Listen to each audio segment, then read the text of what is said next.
what happens is, a school of economists really, but it's led by these economists at the University of Chicago named Theodore Schultz and Gary Becker, come up with this concept of human capital in the 1950s. And of all places too, we should say. I mean, of course, it's coming from the University of Chicago. Exactly.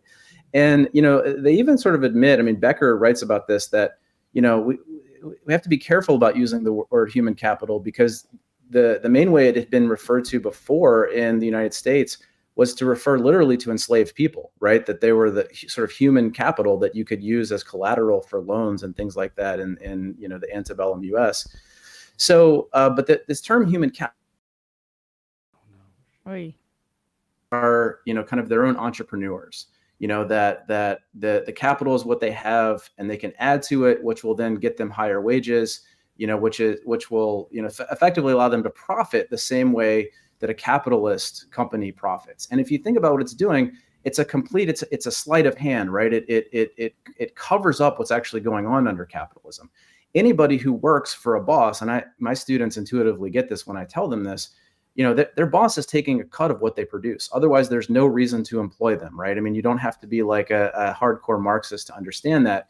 Even LeBron James, he's only making the contract that he's making because the owner is turning a profit, right, from his labor. So that idea kind of works its way into the economics profession, and it's a very seductive. And just to be clear on that, so the human capital is really just hiding the fact that really I'm selling my labor. Exactly. And unlike capital, my labor is finite. I mean, I can work 24 hours a day, theoretically. I'm not going to last very long, but it's a finite amount of labor I can expend. Whereas theoretically,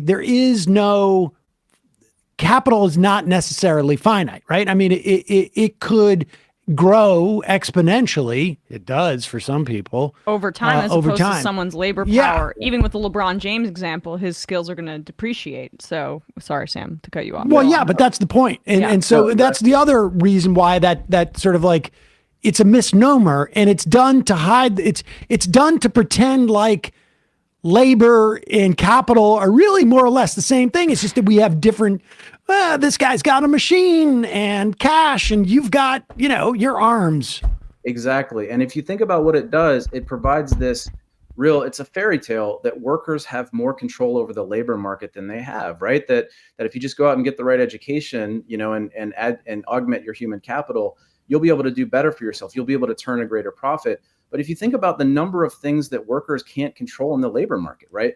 Whether they live in a state where it's easy or hard to organize, whether, racism or sexism discriminates against them. These are things that Gary Becker, when he wrote about human capital, called the tastes of employers.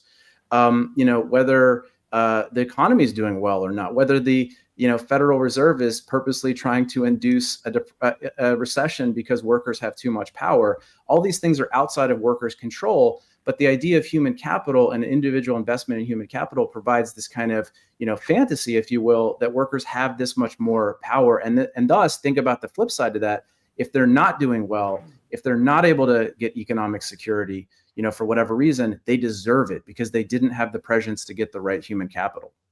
And so this starts to develop in the ideology, I guess, starts to develop in the 50s and 60s out of the University of Chicago, like most horrible economic ideologies.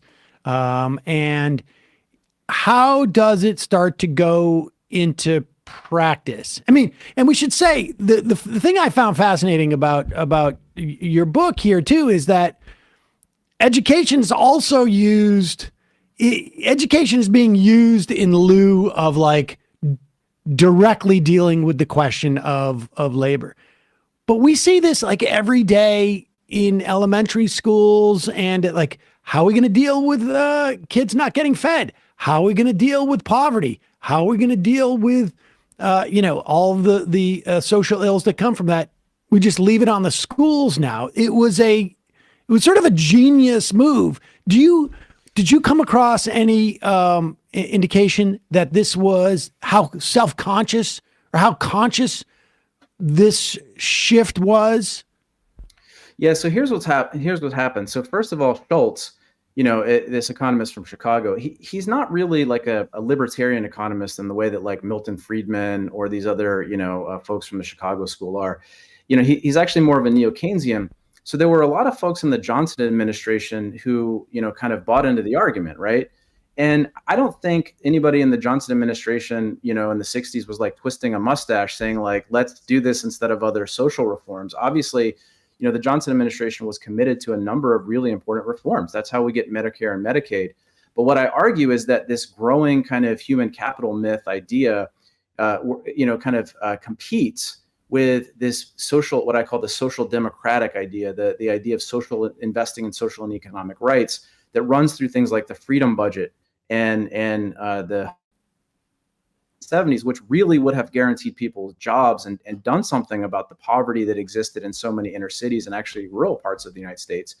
But that, for partially because of political expediency, right? The Vietnam War is going on and that's becoming a point of conflict, but also because, people who become elite political figures often believe in the idea of meritocracy. They believe in the power of education because it did actually open doors for them, even if it is impossible to, actually rectify all of the injustices that exist in our world. And so kind of between those two things, they vie with each other. But then when you get to the 70s, there is conscious class warfare from above by corporations, right, to make it harder for workers to organize. This is actually when the union avoidance industry is pioneered, efforts to outsource blue collar jobs.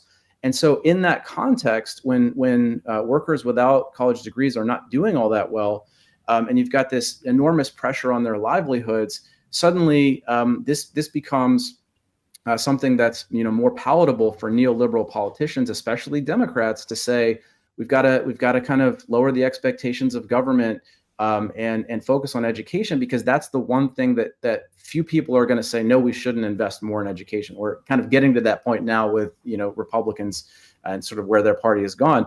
But for a very long time, from about the 70s, through honestly, the election of Trump in 2016, the biggest sort of bipartisan consensus you can find in this country is the idea that investing in education was important, and important because it connects to labor needs. Because again, it's a very, very seductive idea, because if you can just invest in education, you don't have to change any of the other power dynamics in society, right? And it gives people something that they can, politicians in particular, something they can grasp onto to make an argument, what they see as a winning political argument.